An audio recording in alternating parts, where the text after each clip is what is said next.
Hey guys, and welcome back to my channel. This is Makeup by Lu, and if you are new to my channel, welcome. I love seeing you around here, and I hope you stay and subscribe so that you won't miss any of my video. So today's video is going to be on my updated eyebrow routine. So I'm going to be showing you guys how I create my perfect and beautiful eyebrow.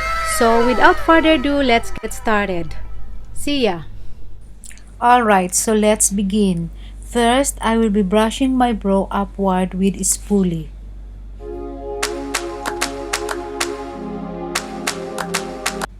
And using my Anastasia Deep Brow Pomade in a shade of taupe, I'm gonna start outlining the shape starting from the bottom until to the tip of my brows.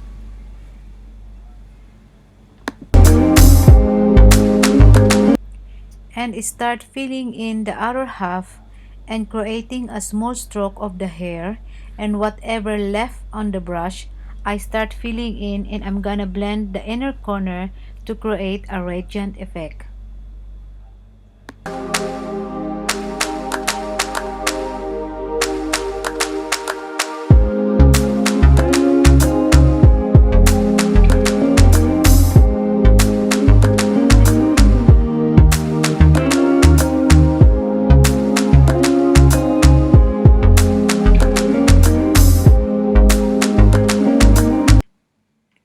To define the brows, I use a synthetic brush and a little bit of concealer, and I'm cleaning up the brow bone like so.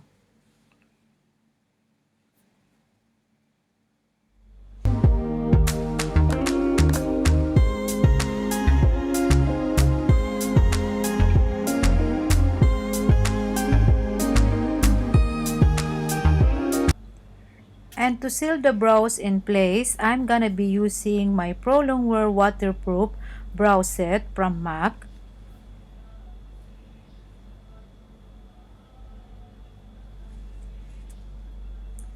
And we're done!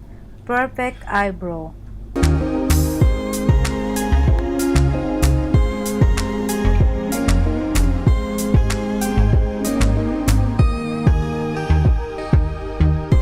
Alright guys, so thank you so much for watching, and I hope it helps in any ways, and don't forget to give me thumbs up and subscribe to my channel, and let me know what you think about this video. Comment down below. Yeah, and see you in the next one.